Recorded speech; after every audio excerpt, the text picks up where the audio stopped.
उसके बारे में नेगेटिव रिमार्क्स देते रहे हैं। लेकिन सबसे अच्छी बात यह है कि आज वही पॉलिटिकल पार्टीज केस के अंदर शामिल हुई, और जब आप केस के अंदर शामिल होते हैं तो इसका मतलब है कि आप बेंच के ऊपर एतमाद का इजहार कर रहे हैं। आज नून लीग ने, पीपल्स पार्टी ने, बाकी पॉलिटिकल पार्टीज ने, दो पार्टीज अहम हैं, बाकी तो सारे इनके साथ मिले हुए हैं। तो इन पॉलिटिकल पार्टीज ने या पीडीएम की हुकूमत ने आज तस्लीम किया इस बेंच को, और वो जो 4-3 वाली और 2-3 वाली जो एक मिथ निकाली हुई थी वो उड़ गई। और सुप्रीम कोर्ट ऑफ पाकिस्तान ने इसके बारे में बात भी की कि अच्छी बात यह है कि पॉलिटिकल पार्टीज यहां पे आ गई, और वो जो एक प्रोपेगेंडा किया जा रहा था या नोटिस किए जा रहे थे या करारदादें पेश की जा रही थी कि ये 3-4 है तो ये 2-3 नहीं है, तो इसमें ये प्रॉब्लम है, फलां जज को ये मसला है, फलां जज साहब के ऊपर हम रेफरेंस देंगे। जब ये सारी चीजें की जा रही थी तो उस वक्त टेम्परेचर कुछ और था। लेकिन आज सबने आने के बाद सुप्रीम कोर्ट ऑफ पाकिस्तान के चीफ जस्टिस जनाब जस्टिस उमर अता बंदयाल साहब पे और जो मुअज़्ज़िज़ जज साहिबान बेंच का हिस्सा थे, ना सिर्फ उन पे एतमाद का इजहार किया, बाकी जो वो 2-3 वाला फैसला है अक्सरियत वाला, उसको भी तस्लीम किया। तो ये मामला तो हो गया बहुत ज्यादा क्लियर, हर चीज क्रिस्टल क्लियर हो गई है। अब इसमें कोई गुंजाइश बाकी नहीं रही। अब अगर मरियम नवाज या फजल रहमान स्टेटमेंट देते रहे तो देते रहे, उनके स्टेटमेंट से फर्क नहीं पड़ेगा, क्योंकि ये अब बाकायदा प्रोसेस का हिस्सा बन गई इनकी पॉलिटिकल पार्टीज अपने वकला के थ्रू, और खुद भी वहां पे मौजूद थे। सुप्रीम कोर्ट ने किया क्या, मैं आपको गुज़िश्ता 2-3 वीलॉग से कंटिन्यूसली पूरी इंफॉर्मेशन बता रहा हूं कि एक्चुअली होना क्या है। ये कॉमन सेंस की बात है। जो आईनी माहिरीन है वो कहते हैं इससे बाहर ना अदालत जा सकती है ना जाने देगी किसी और को। 14 मई का फैसला वो दे चुके हैं, फैसला दिए हुए 1 महीने से ज्यादा वक्त गुजर गया है। वो जो आपने एक अपील करनी होती है वो टाइम भी आपने जाया कर दिया है, लिहाजा वो फैसला इंटैक्ट रहेगा 14 मई का, जब तक कि सुप्रीम कोर्ट ऑफ पाकिस्तान खुद कोई गुंजाइश निकाल कर ना दे दे या कोई रास्ता निकाल कर ना दे दे। अब हुआ क्या, जरा इसको आप सुन लें। 3 रुकनी बेंच ने समाअत की, और चीफ जस्टिस ने गुज़िश्ता रोज की समाअत में कहा था कि अगर सियासी जमातें इंतखाबात की तारीख बदलना चाहती हैं तो अदालत उनके साथ है, लेकिन सारी सियासी जमातों को कंसेंसस पैदा करना पड़ेगा। मुत्तफिका तौर पे सारी सियासी जमातों को एक साथ फैसला करना पड़ेगा कि इलेक्शन थोड़ा सा आगे या पीछे कैसे करना है, और वो भी इस सूरत में कि सारे पाकिस्तान में एक साथ इलेक्शन करवाए जाएं। यानी बहुत सारी पॉलिटिकल पार्टीज ये कह रही हैं कि एक साथ इलेक्शन करवाओ ना मुल्क के अंदर।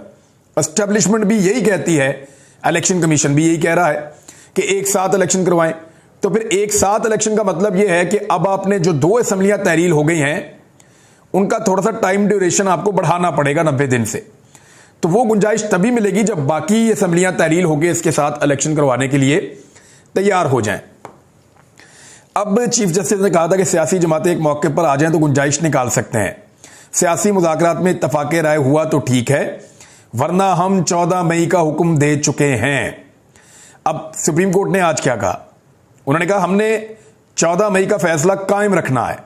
यह बात याद रखने वाली है कि सुप्रीम कोर्ट कह रही है कि 14 मई को पंजाब के जो इलेक्शन हैं इसका फैसला हमने कायम रखना है। सुप्रीम कोर्ट का 14 मई का फैसला कायम है और नहीं बदलेगा। वजारत दिफा की दरखास्त मजाक लगी है। हम आज भी सबको सुनने के लिए तैयार हैं, कल भी ईद ना हुई तो सुन लेंगे। सुप्रीम कोर्ट का 14 मई का इंतखाबात का फैसला वापस नहीं होगा। अदालत ने सियासी जमातों को 4 बजे तक मुज़ाकरात का वक्त दिया था पहले, और समाअत में फिर वक्फा कर दिया था, लेकिन वक्फे के बाद की कार्रवाई का दोबारा जो है वो आगाज नहीं हुआ। लेकिन यह जरूर हुआ कि सुप्रीम कोर्ट ऑफ पाकिस्तान का एक तहरीरी हुक्मनामा आ गया। अब वो जो तहरीरी हुक्मनामा है वो मैं आपको पढ़ के सुनाऊं, उससे पहले मैं आपको यह बता देता हूं कि शाह महमूद कुरैशी साहब ने बात की, ख्वाजा साद रफीक साहब ने बात की, कमरुज़्ज़मान कायरा साहब ने बात की, और पीपल्स पार्टी के लोग, बाकी सारी जमातों के लोग वहां पे मौजूद थे, सब ने थोड़ी थोड़ी बात की वहां पे। और सबका नुक्ता नजर यही था कि मुज़ाकरात होने चाहिए, मुज़ाकरात आगे बढ़ने चाहिए, सियासी जमातों को सियासी मसाइल का सियासी तरीके से हल निकालना चाहिए। लेकिन शाह महमूद कुरैशी साहब ने और फवाद चौधरी साहब ने इस बात पे जोर दिया कि कोई भी मुज़ाकरात आईने पाकिस्तान के दायरे से बाहर नहीं जा सकते। यानी अगर आईन कह रहा है कि 90 रोज के अंदर इलेक्शन करवाना है तो फिर इलेक्शन 90 रोज के अंदर ही होगा। मुज़ाकरात सियासी तौर पर करने के लिए हम तैयार हैं। और फिर शाह महमूद कुरैशी साहब ने कहा कि जिस तरह का माहौल इन्होंने पंजाब में बनाया है, खासतौर पर जो निगरान हुकूमत ने किया है, उसके बाद क्या मुज़ाकरात हो सकते हैं। लेकिन इसके बावजूद हम मुज़ाकरात करने के लिए तैयार हैं और मुज़ाकरात ही आगे बढ़ने का रास्ता है। लेकिन उन्होंने अपने खदशात का इजहार भी किया कि ये इससे टाइम गेन करेंगे और वक्त हासिल करने के बाद आइन शिकनी की कोशिश करेंगे, आइन के मुताबिक इंतखाबात से भागने की कोशिश करेंगे, आइन के अंदर रहकर इंतखाबात नहीं करवाएंगे। ये उनके खदशात थे, उन्होंने उनका इजहार किया। अब उस पर सुप्रीम कोर्ट ऑफ पाकिस्तान का एक तहरीरी हुक्मनामा मौजूद है, वो मैं आपको बता देता हूं। लेकिन ख्वाजा साद रफीक साहब ने भी कहा कि मुज़ाकरात बिल्कुल होने चाहिए, और नेगेटिव बात वो कहते हैं इसलिए नहीं करना चाह रहे कि फिर टॉक शो शुरू हो जाएगा। दूसरी तरफ जो है वो कमरुज़्ज़मान कायरा साहब ने भी इससे इत्तफाक किया और बाकी लोगों ने भी। तो इस तरह सुप्रीम कोर्ट के अंदर एक अच्छा दिन था। सिराजुल हक साहब की अदालत ने तारीफ की, उन्होंने कहा जी आप नेक काम कर रहे हैं, करी जाएं आप, और मुज़ाकरात के लिए वो भी कोशिशें कर रहे हैं। अब 26 तारीख को हुकूमत के और मुज़ाकरात होंगे पाकिस्तान तहरीक इंसाफ के। अब उन मुज़ाकरात के अंदर जो भी नतीजा निकलेगा वो 27 तारीख को अदालत को बताया जाएगा। अब होना क्या है, जरा इसकी तरफ आ जाएं, लेकिन इससे पहले जरा जो तहरीरी हुक्म है वो आप सुन लीजिए। अटॉर्नी जनरल की इंतखाबात का हुक्म रोकने की इस्तदा जो थी वो सुप्रीम कोर्ट ऑफ पाकिस्तान ने मुस्तरद कर दी है। सुप्रीम कोर्ट ने अपना फैसला वापस नहीं लिया। वो मशरूत है इस चीज के साथ कि अगर सारी पॉलिटिकल पार्टीज कंसेंसस के साथ, इत्तफाक राय के साथ ये कहती हैं कि हम पूरे पाकिस्तान के अंदर इलेक्शन जून में या जुलाई में करवा रहे हैं या अगस्त में करवा रहे हैं और सब इस पे मान जाते हैं, तो फिर तो ठीक है, फिर तो आ जाए, ठीक है, सुप्रीम कोर्ट ऑफ पाकिस्तान सबको एक वक्त दे देगी। लेकिन अगर किसी नतीजे पर नहीं पहुंचते तो फिर आईने पाकिस्तान जो है उसने नतीजा निकाला हुआ है और उसमें 14 मई को इंतखाबात होंगे। वैसे सुप्रीम कोर्ट ऑफ पाकिस्तान को 14 मई के इंतखाबात का ही कहना चाहिए था, लेकिन उन्होंने मौका दिया बाकी सबको बातचीत करने का। और अगर बातचीत करने के बाद सारी पॉलिटिकल पार्टी दरखास्त लेकर चली जाए सुप्रीम कोर्ट के पास कि जी हम इकट्ठे होकर इलेक्शन कर रहे हैं, लेकिन अभी ये पॉलिटिकल पार्टीज के अंदर इतनी हिम्मत नहीं है, क्योंकि एस्टेब्लिशमेंट ने इतनी डिवाइड पैदा कर दी है सियासी जमातों के अंदर। डिवाइड एंड रूल करते हैं ना एस्टेब्लिशमेंट वाले, सबको आपस में लड़ाते हैं, फिर उनके ऊपर हुकूमत करते हैं, जैसे आजाद कश्मीर में किया। सबको लड़ा के अपना बंदा ऐसा लगता है कि बैठा दिया एस्टेब्लिशमेंट ने वहां पे, और वो बंदा आकर बैठ गया। लेकिन अभी वहां बड़ी चीजें अनफोल्ड होनी है, आने वाले वक्त में आपको पता चल जाएगा। बहरहाल सुप्रीम कोर्ट के हुकाम के मुताबिक अटॉर्नी जनरल ने चीफ जस्टिस उमर अता बंदयाल से चैम्बर में मुलाकात की। इस दौरान अटॉर्नी जनरल ने चीफ जस्टिस से 14 मई को इंतखाबात का हुक्म पर अमल दरामद रोकने की इस्तदा की। चीफ जस्टिस ने पंजाब में इंतखाबात का हुक्म रोकने की इस्तदा एक बार फिर मुस्तरद कर दी। याद रहे कि इससे पहले पाकिस्तान की 2 इंटेलिजेंस एजेंसीज के सरबराहों ने मुलाकात की थी चीफ जस्टिस ऑफ पाकिस्तान से। उसके बाद भी अदालत ने अभी तक ये इंतखाबात की तारीख को तब्दील नहीं किया है, हुकूमत बार बार कह रही है। सुप्रीम कोर्ट ने हुकाम ने बताया कि चीफ जस्टिस उमर अता बंदयाल ने मुज़ाकरात में पेशरफ्त न होने तक 14 मई इंतखाबात के हुक्म पर अमल दरामद रोकने की इजाजत नहीं दी। चीफ जस्टिस ने अटॉर्नी जनरल की चैम्बर आमद पर पीटीआई के वकला को न बुलाने पर माजरत का पैगाम भिजवाया। सुप्रीम कोर्ट की जानिब से पंजाब में एक ही दिन इंतखाबात करवाने के हवाले से केस का 5 सफ़हात पर मुश्तमिल फैसला जो तहरीरी है वो जारी कर दिया गया है। अदालत को बताया गया कि 26 अप्रैल को सियासी जमातों के दरमियान एक इजलास होगा। 27 अप्रैल तक सियासी राब्तों और डायलॉग की पेशरफ्त रिपोर्ट जमा करवाई जाएगी। सुप्रीम कोर्ट के तहरीरी हुक्मनामे में कहा गया है कि फारूक एच नाइक और अटॉर्नी जनरल ने चीफ जस्टिस से इनके चैम्बर में मुलाकात की, जिसमें हुकूमत और तहरीक इंसाफ के दरमियान राब्ते के हवाले से बताया गया। ईद की छुट्टियों के बायस राब्तों में वक्फा किया जा रहा है। अक्सर सियासी रहनुमा ईद के बायस अपने आबाई इलाकों में हैं। रहनुमाओं की मजीद मुलाकात 26 अप्रैल को होगी। अदालत को मजीद बताया गया कि तमाम बड़ी सियासी जमातों के कायदीन ने अदालत के सामने मुल्क में एक ही दिन इलेक्शन करवाने की राय से न सिर्फ मुस्बत रद्द अमल बल्कि इत्तफाक भी किया है। सियासी जमातों ने पेश होकर इस अज़म को दोहराया है कि आइन सुप्रीम है। अगर सियासतदानों के माबैन तमाम इख्तलाफात पर मुज़ाकराती अमल शुरू हुआ तो इस पर काफी वक्त खर्च होने का इम्कान है। तमाम इख्तलाफात पर मुज़ाकरात का असल फोरम सियासी इदारे हैं। हुक्मनामे में मजीद कहा गया कि अदालत को एक ही दिन पूरे मुल्क में इंतखाबात के लिए मुज़ाकराती अमल पर कोई एतराज़ नहीं है। अच्छा, ये अदालत की कोई मजबूरी भी नहीं है, ये बात याद रखें आप। अदालत ने अपना फैसला दे दिया हुआ है। अब ये सारे कह रहे हैं जी हमें मौका दें आपस में बात करने का, तो अदालत ने कहा जी बात कर लें आपस में। अगर आप कोई मौका आपको मिलता है और आप किसी और नतीजे पर पहुंचते हैं और से कोई अच्छा रास्ता निकलता है तो ठीक है, अदालत सुन लेगी आपकी बात। अदरवाइज आपको 14 मई को पंजाब में इंतखाबात से मुतालिक जो फैसला है वो बरकरार रहेगा।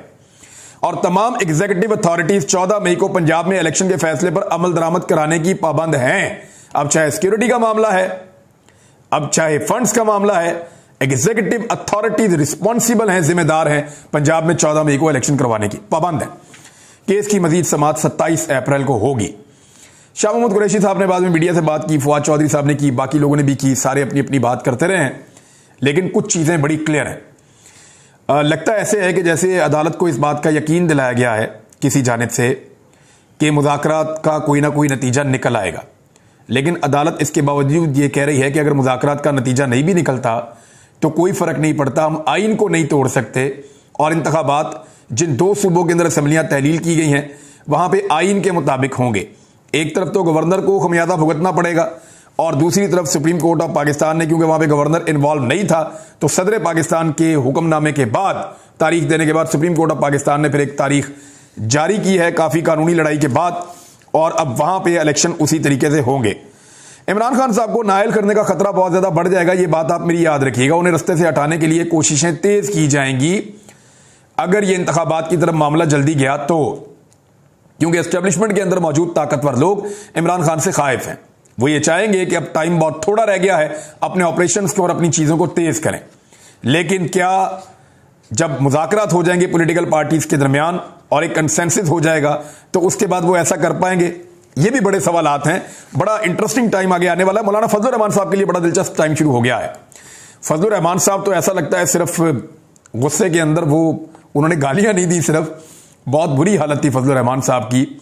जितना वो तिलमिला रहे थे, जितनी वो तकलीफ में थे पंजाब के इलेक्शन के हवाले से सुप्रीम कोर्ट ऑफ पाकिस्तान के फैसले पर, और मुज़ाकरात के मामले में तो वो साफ कहते हैं कि इमरान खान से मुज़ाकरात नहीं करेंगे। इमरान खान ने जिस चीज को जितना जितना तबाह किया ना, वो शख्स उतने ही ज्यादा गुस्से में है।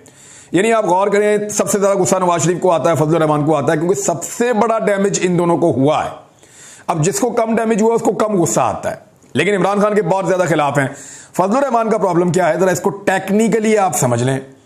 फजलुर रहमान को यह पता है कि जिस वक्त भी पाकिस्तान में इंतखाबात होंगे इमरान खान की हुकूमत आ जाएगी, सूबों में इंतखाबात होंगे इमरान खान की हुकूमत आ जाएगी, वफाक में इंतखाबात होंगे इमरान खान की हुकूमत आ जाएगी। फजलुर रहमान साहब जानते हैं कि खैबर पख्तूनख्वा में वो हुकूमत किसी सूरत भी नहीं बना सकते। तमाम इत्तेहादियों के साथ मिलकर भी इलेक्शन लड़ें और डबल वोट भी उनके वोटर्स को डालने दिया जाए तो फिर भी जीतना मुश्किल लगता है। तो ऐसी सूरत हाल में वो क्यों इलेक्शन में जाना चाहेंगे? लेकिन आप एक और चीज पे गौर करें कि इस वक्त फजलुर रहमान साहब के पास है क्या। उन्हें साफ नजर आ रहा है कि आने वाले सेटअप में उनकी हुकूमत नहीं बन रही। पंजाब के अंदर उनका स्टेक 0 है। फजलुर रहमान साहब को 10,000 वोट नहीं पड़ सकते किसी हल्के के अंदर। यहां पंजाब में अगर वो सारे हल्कों में अपने उम्मीदवार खड़े कर दें तो बड़ी बात है, और अगर खड़े कर दें तो तकरीबन उनके जो उम्मीदवार हैं उनमें 90% की जमानतें जब्त हो जाएंगी। लेकिन पंजाब के इलेक्शन में फजलुर रहमान साहब इतनी ऊंची ऊंची छलांगे क्यों मार रहे हैं, या मुज़ाकरात के मामले पे इतने गर्म क्यों हैं, इसको जरा आप समझिए।